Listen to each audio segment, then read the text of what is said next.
ha propiciado debates sobre la dimensión de la crisis de seguridad o de inseguridad, tal vez debiera ser más correcto decirlo.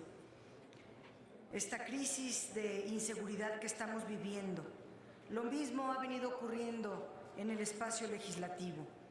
Para evitar ese debate, me concentraré en las cifras oficiales proporcionadas por el Sistema Nacional de Seguridad Pública, que depende de la Secretaría que usted encabeza. Hace 2 décadas inició el registro de la incidencia delictiva en el país. Como todos sabemos, porque ha sido información ampliamente difundida en las horas recientes, el pasado mes de octubre registra el número más alto de homicidios dolosos, con 2.764 asesinatos que forman parte de los 23.978 registrados en los primeros meses del año que corre. Estas cifras nos indican que este año 2017 apunta a ser el año más violento desde 1997. Ustedes recibieron, por supuesto, un país sumido en una grave crisis de seguridad, pero en lugar de enderezar la estrategia, decidieron mantener las líneas centrales del fracaso de dicha estrategia. Estos números que he citado no solo son cifras, son la evidencia de un fracaso monumental y para millones de mexicanas y mexicanos significan dolor y desesperanza. Podría preguntarle por qué decidieron mantener las líneas esenciales de una estrategia a todas luces fracasada, a pesar incluso de que ustedes han criticado lo que hizo el gobierno de Felipe Calderón en materia de seguridad. También podría preguntarle por qué el gobierno ha decidido mantener la estrategia de, entre comillas, neutralizar a los jefes mafiosos, pese a que incluso sus propios expertos aseguran que la fragmentación de los cárteles profundiza la violencia. De poco o nada ha servido detener 108 de 120 criminales peligrosos si sus estructuras organizativas siguen intactas y si sus estructuras financieras sobreviven en forma cada vez más peligrosa y violenta. Podría cuestionar la cifra que aquí acaba usted de dar, de haber gastado 70.800 millones de pesos en la dignificación de las policías, pero recientemente los medios de comunicación dieron cuenta del desalojo de policías en Michoacán, Oaxaca, Baja California Sur, y están viviendo en plena calle, en los jardines, y sabemos que muchos de ellos a veces no comen, y cuando comen, comen basofia.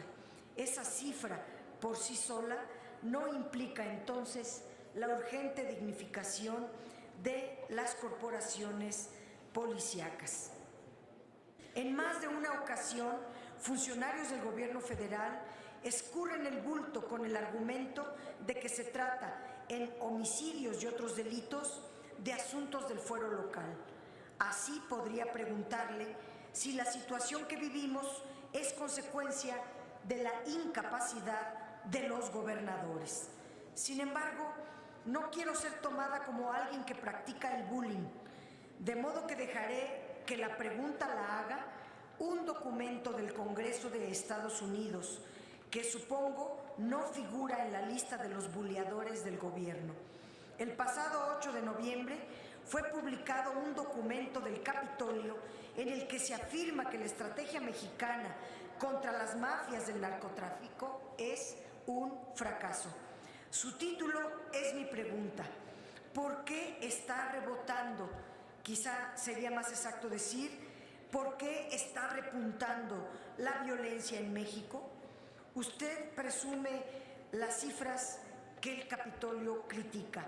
Espero que en su respuesta no me diga que el Congreso de Estados Unidos es parte del coro que hace bullying a este gobierno.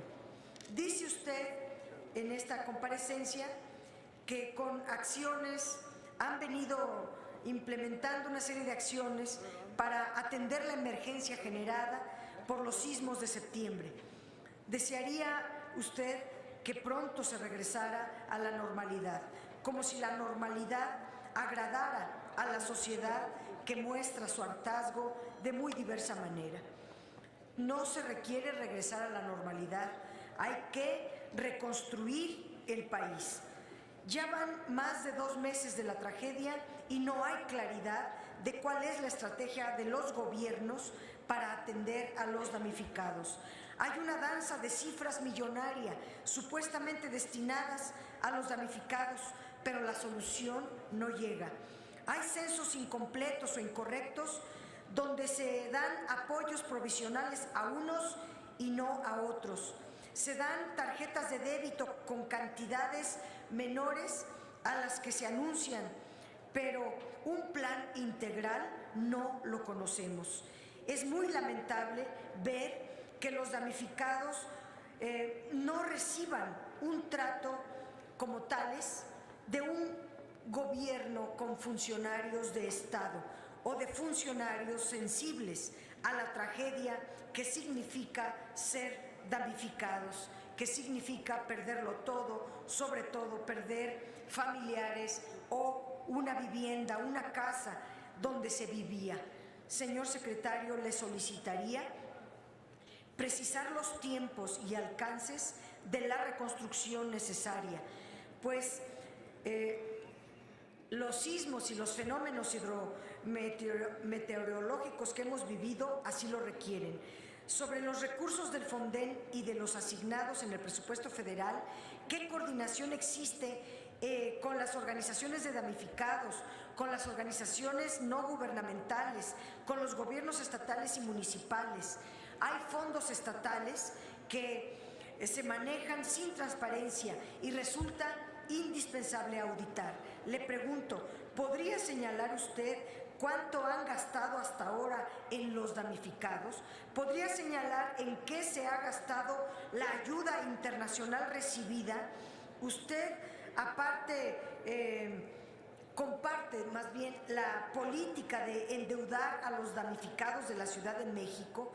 ¿Qué hará la Secretaría de Gobernación ante el problema de gobernabilidad que representa las consecuencias de una falta de atención a los damnificados de los sismos que se niegan a convertirse en un negocio de las inmobiliarias? Por sus respuestas, muchas gracias. Muchas gracias, senadora.